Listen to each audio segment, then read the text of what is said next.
Les amis, alors on va continuer aujourd'hui avec la lecture du chapitre 22 du livre des Nombres, vous allez voir.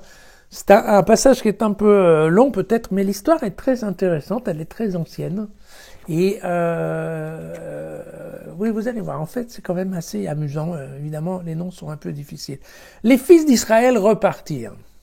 Ils campèrent dans la plaine de Moab, au-delà du Jourdain, à la hauteur de Jéricho. Balak, fils de Sippor, vit tout ce qu'Israël avait fait aux Amorites. Moab fut très inquiet en voyant ce peuple si nombreux. Moab fut pris de panique à la vue des fils d'Israël, et il dit aux anciens de Madian, « Cette multitude va maintenant tout brouter autour de nous, comme un bœuf broute l'herbe des champs. » Balak, le fils de Sippor, était roi de Moab en ce temps-là. Alors il envoya des messagers auprès de Balaam. Attention, donc Balak est le roi de Moab. Il va chercher un sorcier qui s'appelle Balaam. Voilà. Balaam, fils de Béor, à Pétor, sur le fleuve, son pays d'origine. Pour lui porter cet appel, nous avons là un peuple sorti d'Égypte qui couvre la surface de la terre. Le voilà établi en face de moi. Viens donc, je t'en prie, et maudis-moi ce peuple, car il est plus puissant que moi. Peut-être arriverai-je alors à le battre et à le chasser du pays. Car je le sais, celui que tu bénis est béni, et celui que tu maudis est maudit. Grand sorcier. Dieu vint auprès de Balaam, le sorcier, et lui dit, « Qui sont ces hommes qui se trouvent chez toi? Tu n'iras pas avec eux, et tu ne maudiras pas ce peuple, car il est béni. » Alors les dignitaires de Moab se levèrent et ils revinrent auprès de Balak et lui dirent, « Balaam n'a pas voulu venir avec nous. » Mais Balak envoya encore d'autres dignitaires, cette fois plus nombreux et plus importants encore que les premiers. Le roi de Moab insiste un peu auprès de ce sorcier qui ne veut pas venir. Arrivé auprès de Balaam, ils lui dirent, « Écoute, ainsi parle Balak, le fils de Sippor. De grâce, ne refuse pas de venir chez moi, car je te comblerai d'honneur, et je ferai tout ce que tu me diras. Viens donc, et maudis-moi ce peuple. » Balaam répondit au serviteur de Balak, « Oui, mais quand Balak me donnerait tout l'argent et tout l'or que peut contenir sa maison, je ne pourrais pas faire une chose, petite ou grande, qui soit contraire à l'ordre du Seigneur mon Dieu. Demeurez donc ici, vous aussi, cette nuit, en attendant que je sache ce que le Seigneur a encore à me dire. » Voilà. Alors Dieu vint auprès de Balaam pendant la nuit et lui dit, « Écoute, si c'est pour t'appeler que ces hommes sont venus, vas-y, pars avec eux, mais tu feras seulement ce que je te dirai. » Et donc le lendemain matin, Balaam se leva, sella son ânesse, et il partit avec les dignitaires de Moab. Mais Dieu se mit en colère en le voyant partir, et l'ange du Seigneur se posta sur le chemin pour lui barrer la route, tandis qu'il cheminait monté sur son ânesse, accompagné de ses deux serviteurs.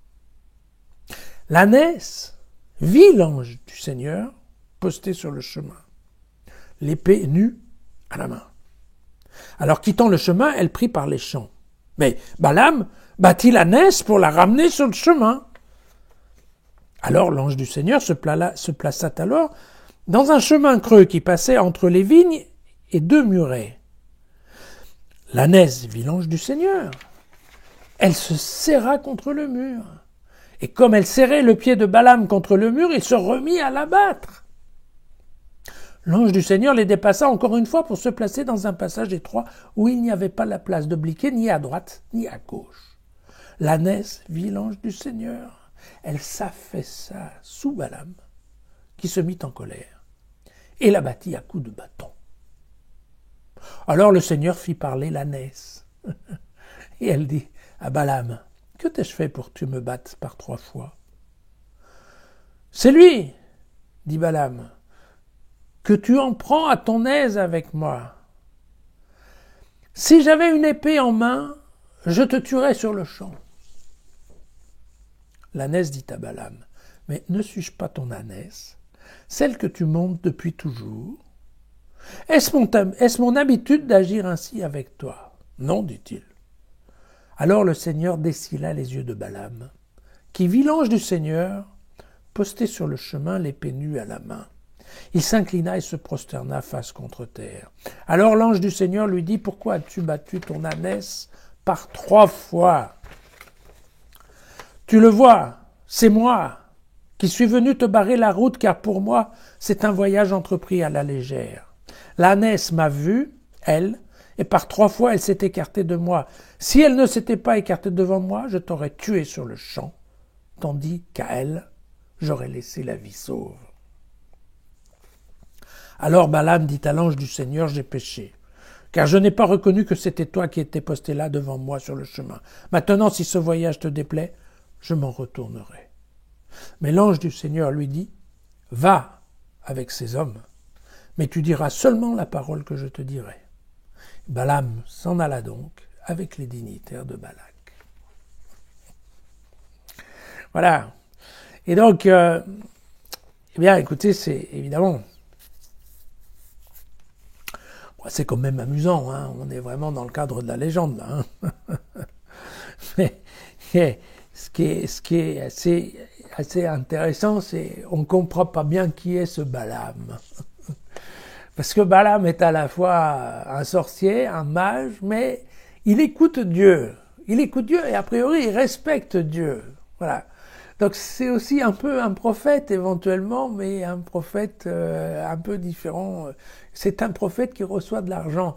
Et on se souvient que, enfin on se souvient pas, mais dans la définition d'un vrai prophète par rapport à un mauvais prophète, il faudrait qu'un vrai prophète ne touche pas d'argent de personne.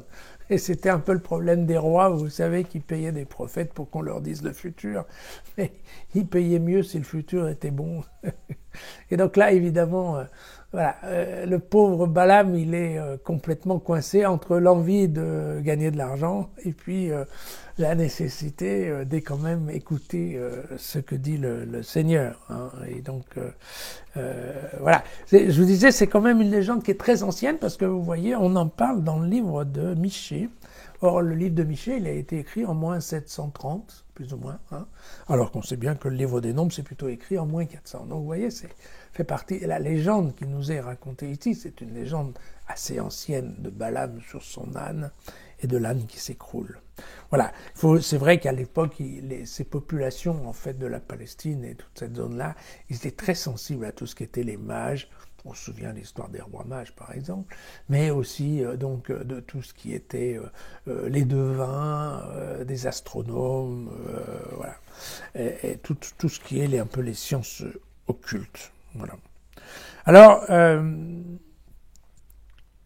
Dieu, on voit bien, fait de son mieux pour envoyer des messages, pour le contraindre, mais clairement, voilà, Balaam est coincé entre l'argent et Dieu. Et donc, Dieu fait de son mieux, mais ça ne marche pas forcément toujours. Et on voit bien qu'il est obligé de laisser un peu se faire un certain nombre de choses, parce que sinon, ça va mal se terminer. Voilà.